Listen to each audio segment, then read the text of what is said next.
I don't know about you, but especially during my young days, I've been a bit of a conspiracy theory buff. And after reading all these books and web pages on conspiracies, on secrets, I've asked myself, what is the biggest secret of them all? What is something that you're just never ever allowed to find out? What can't you get from being a member in a secret society, in a secret service? What will they never, ever let you know? And the conclusion was simple. The biggest secret of all is their life after death. And a sub-secret, a result of this knowledge, is what happens during that life, if it exists. This is the best kept secret of all time, in the sense that pretty much all religions are based on promising you a life everlasting or another life or a future life. However, nobody has ever come up with proof. There was a great film with Robert Redford explaining what would happen if a scientist were to positively, scientifically prove that the afterlife exists. The film is called The Discovery. I highly recommend that you see it. What would happen if somebody showed us proof that there is life after death? In the film, there were mass suicides.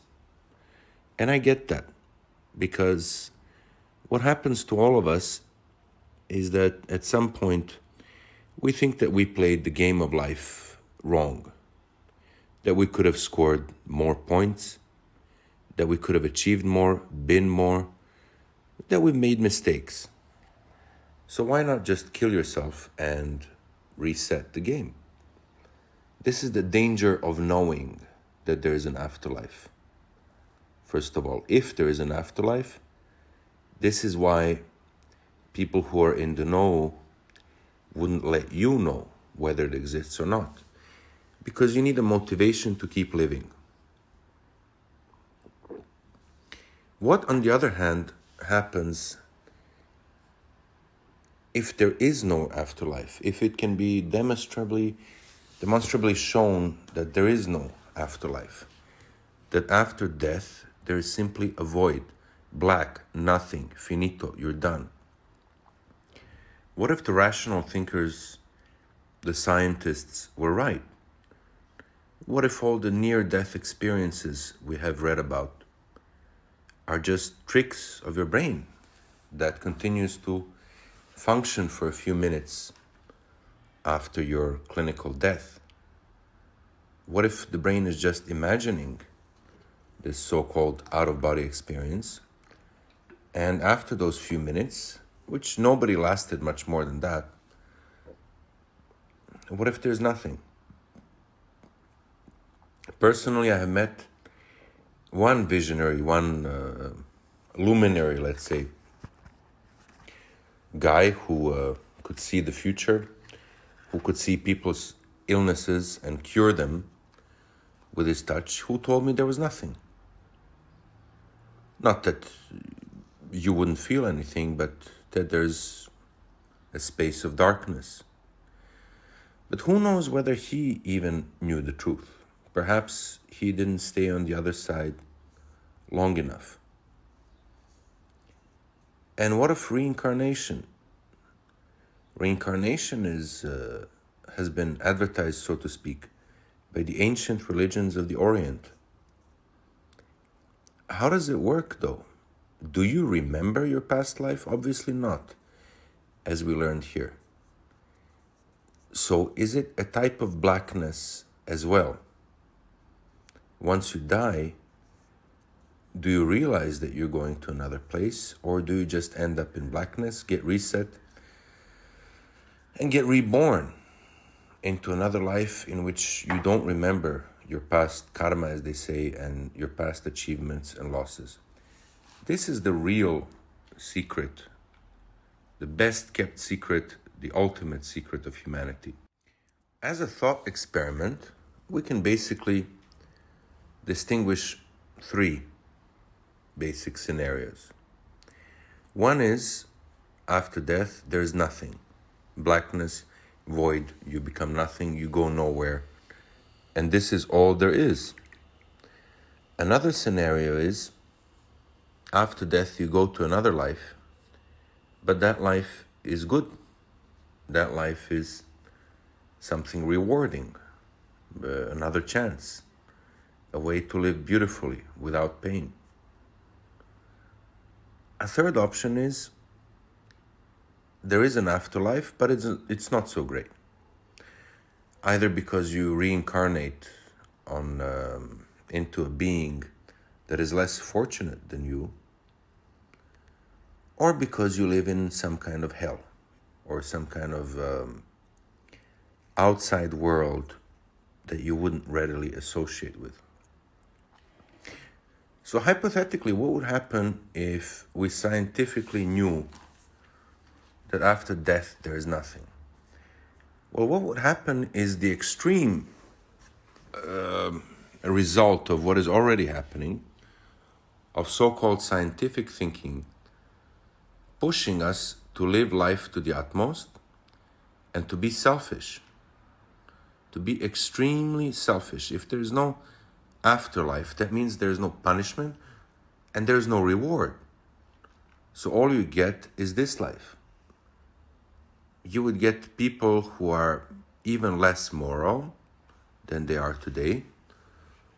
And you would get a sort of hedonistic approach to life where people try to spend their life on earth as joyfully as possible. Is this a bad thing? It probably is for society if people felt that there is no afterlife. Their selfishness, greed, and their crazy insistence, this is something that already exists.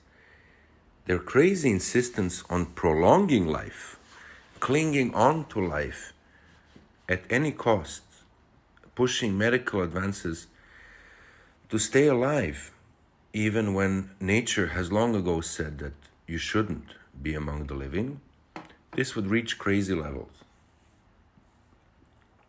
But this is probably the least extreme of the options. The second option is,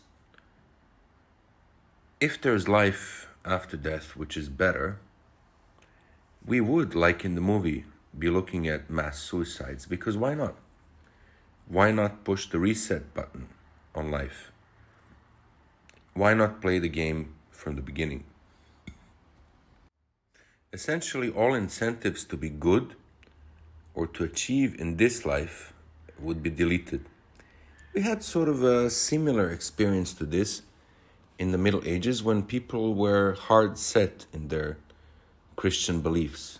Their lives were miserable, so they looked forward to the next life or whatever. In Christianity, the eternal life in the kingdom of Christ, where they would be healthy, happy, and so on and so forth. What did that provide? A relaxation regarding life.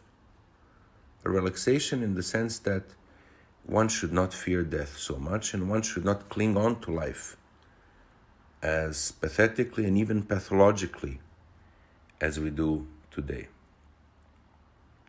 The third option is you die and you go to a worse place. Or alternatively, you have to fight and earn the good place. In a sense, this has been the fundament of most religions, that there's sort of a rewards-based program, whereby if you're good in this life, you will get benefits in the next life. This belief, I think, is the least likely, perhaps, of all three. Because if there's a God and He loves you, why not provide everything that you need in this life? what is the purpose of this testing ground? So under this belief, whatever we do on earth is just a test. And if we found out this version to be true, then our lives on earth would be nothing but a simulation, a test, a preparation for a future life. Why has this theory gained traction? It has gained traction because by using it, churches and other religious organizations can manipulate people into being good. So they can go against the fundamental selfish nature of humans and try to make them into something better. If people expect a reward in the next life, they're more likely to behave well in the current life. So this is why, in my opinion, the biggest secret, the one that we will never know, the one they will never, ever tell us about, tell us the truth, and so on, is what happens after we die. It is completely irrelevant in the grander scheme of things whether humans really went to the moon or whether this was staged in a studio by Stanley Kubrick. It is irrelevant who killed Kennedy. Somebody killed the guy, he's dead. Game over. All of the conspiracies, or rather, the conspiracy theories in the world, pale in comparison when you put them next to the biggest question of all. So what is my sort of take on this? My take on this is assume all possibilities. Assume that there is nothing. Assume that there's a better life that you didn't deserve. Assume that there's a better life that you have to deserve. Try to live life as, shall we say, happily as you can. Free yourself from constraints as much as you can. But be good. Don't intentionally or recklessly commit evil. That way, society on earth can function in a way that is rewarding for everyone. Basically, imagine that you don't know what's happening afterwards. You don't know, and that is a fact, because you don't know what comes after. Try to get the most out of this life. Don't expect too much of the next life, and try to be a good person. If everybody just does that, we as a species should pretty much do okay.